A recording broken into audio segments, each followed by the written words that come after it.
course. Follow me, my friend.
Φαντασία πλέον.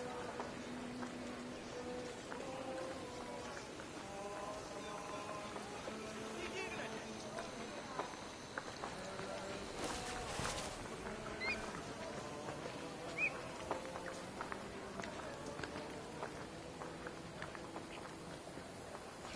Ποιος εμέ περιπέσει?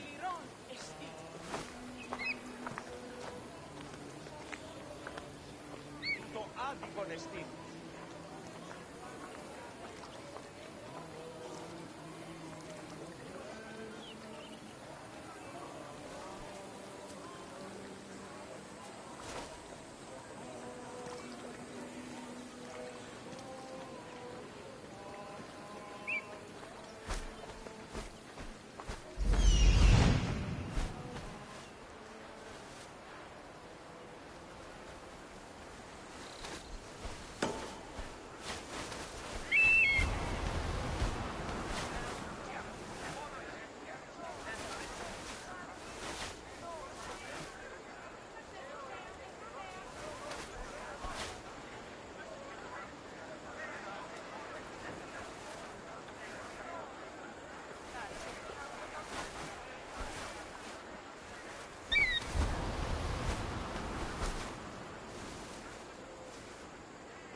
Greetings, wanderer, and welcome to the Agora of Athens.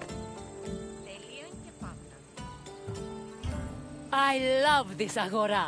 Where else could you find a common fish merchant and an extravagant jewelry seller within a few feet of each other? It's that kind of variety that makes city life so rich and exciting.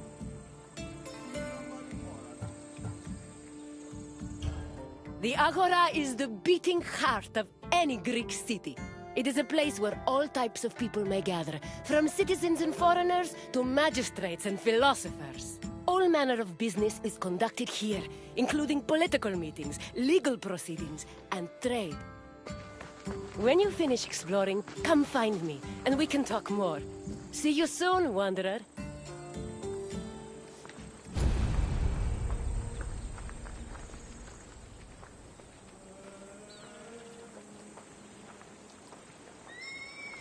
Ανυπόφορον εστίν οράν.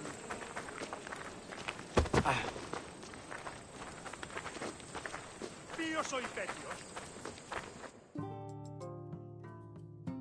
The Agora was the civic center of Athens, but it wasn't only frequented by politicians and city officials. The area housed a market where people could purchase food and other goods from merchants. It was also frequented by philosophers, who used the public space to establish schools and pass on their teachings to students. Religion had its place as well. Temples dedicated to Hephaestus and Apollo were located in the Agora, along with the altar of the 12 gods and the monument of the eponymous heroes.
The painted stoa, or stoa poikile, derived its name from the panel paintings on its wall. The paintings were created in the 5th century BCE by famous artists like Polygnotus and depicted Greek military victories like the Battle of Marathon.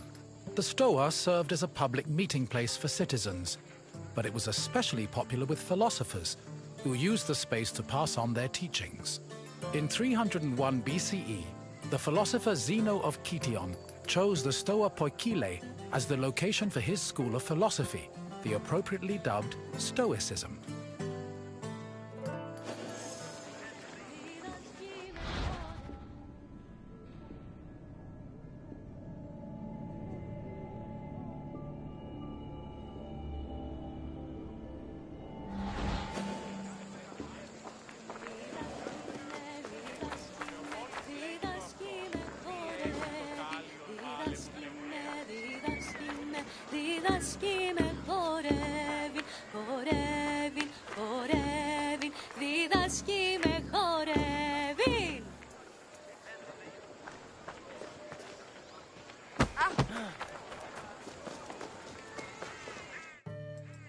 Trade in the Agora was supervised by magistrates. There were 5 agoranomoi, who kept order in the market, controlled the quality of goods, and collected market dues. This provided revenue to the city and helped pay the magistrates and those in charge of maintaining order. The market benefited everyone. Customers bought what they needed, merchants made their living, and city officials received the money they needed to keep the wheels of democracy turning.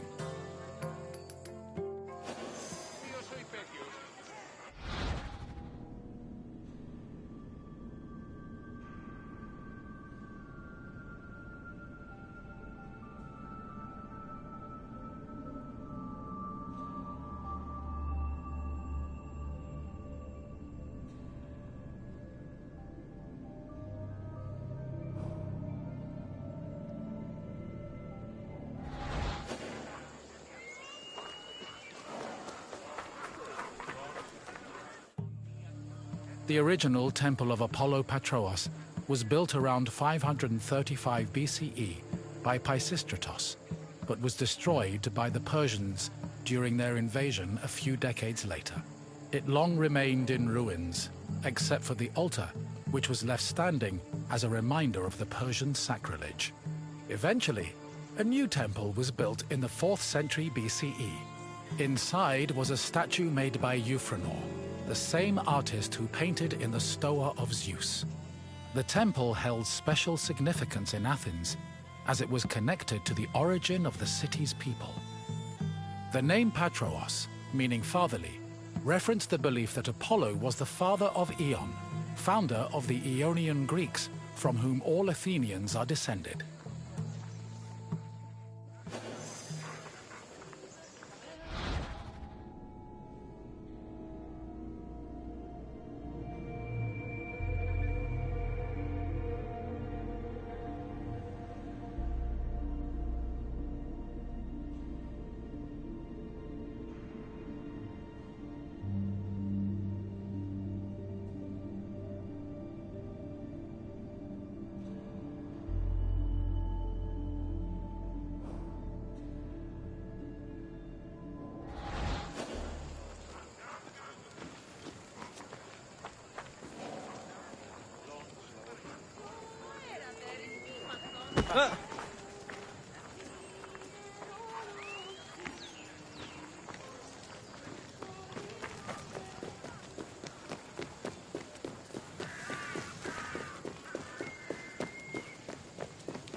The Temple of Hephaestus overlooks the Agora from the Colonus Agoreus Hill. Today it is one of the best preserved temples in Greece, owing to its conversion to a church in the Middle Ages. But while this transformation preserved the structure, it also damaged the surrounding sculptures. The temple was dedicated not only to Hephaestus, the god of metallurgy, but also to Athena Ergane, goddess of arts and crafts. Nearly every part of the Hephaestion was lavishly decorated with depictions of famous mythological events, like the labors of Theseus. The Theseus scenes gave the temple the nickname Thesion, a name that lives on today as a city district in Athens.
The Boulaterion was another building in the Agora that contributed to the democratic process.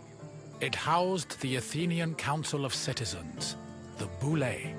This council of 500 was composed of 50 members from each Greek tribe, all of whom served a one-year term. They were chosen by lot from among citizens over 30. Every month, one group of 50 was chosen to lead the Boulé's executive committee, the Prytaneis. The Prytaneis met every day of the month and called meetings of the full council in the Boulaterion, where they spent their time discussing bills.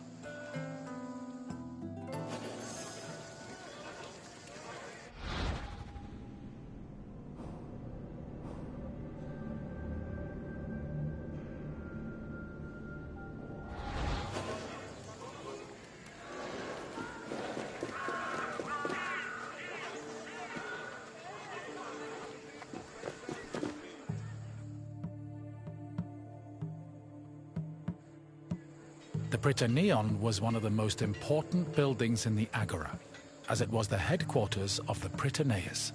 The Prytaneis was the executive committee of the Boulé, who ran the city's daily operations. The Prytaneis dined in the Prytaneon, and 17 of them slept on site to ensure there were always officials available to deal with emergencies. The Prytaneon also housed the official weights and measures of the city. The Fire of Hestia, which provided sacred fire for all public sacrifices, was also located there.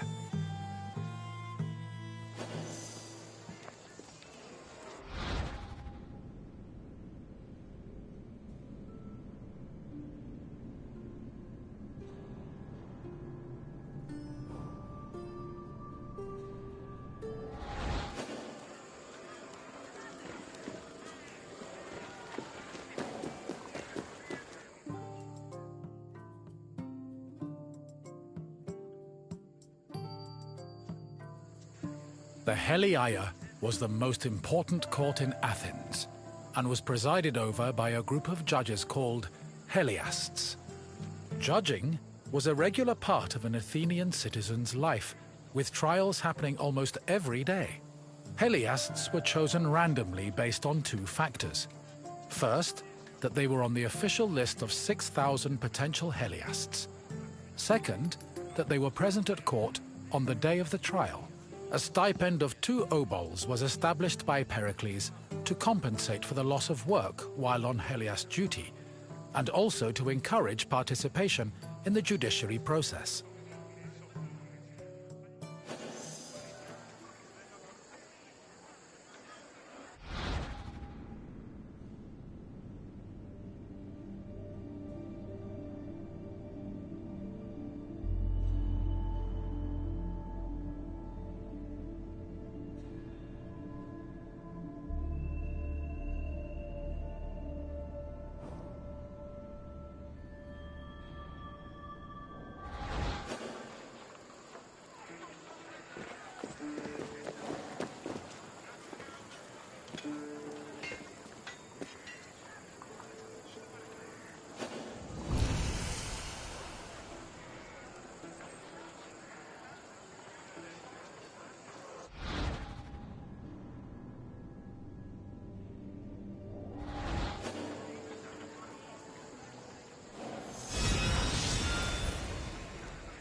Αδύνατον εστί.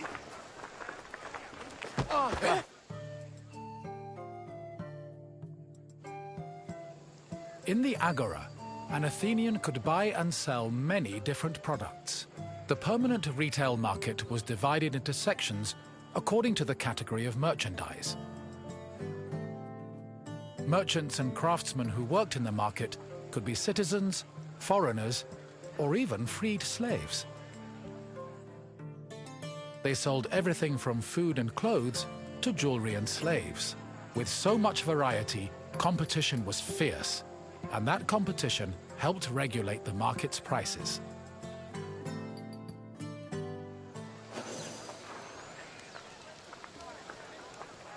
Αδύνατον εστί. Τον ήπιον ποιείς.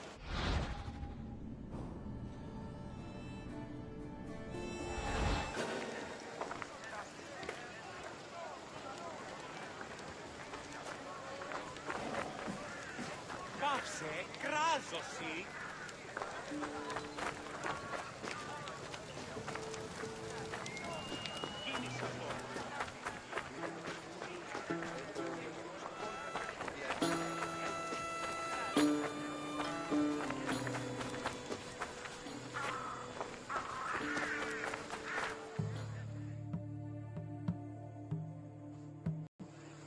The Heliaia wasn't the only court in Athens.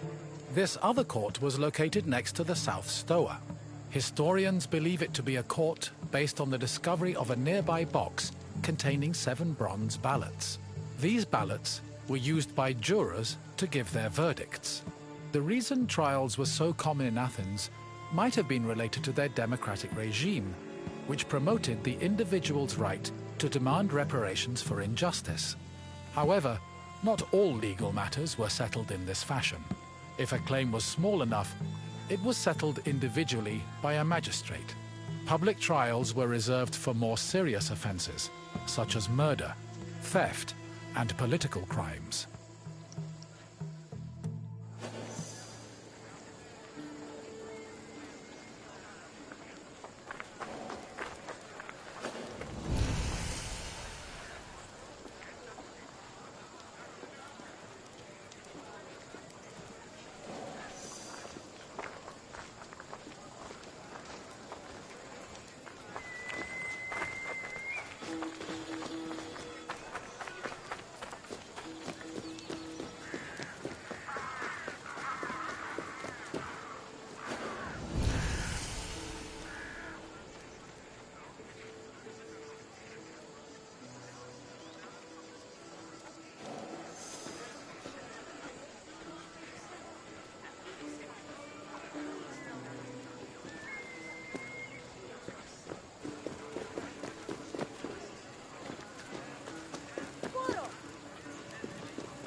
The mint was where the city made its coinage.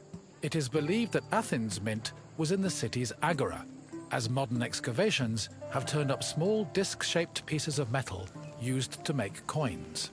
Much of the silver required for minting coinage came from the Lavrion silver mines. Athens was so dependent on the mines that when they lost them during the Peloponnesian War, the city was forced to melt down a gold statue of Athena to mint gold coins and avert a monetary crisis.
You have now experienced the Agora, following in the footsteps of countless Athenians before you.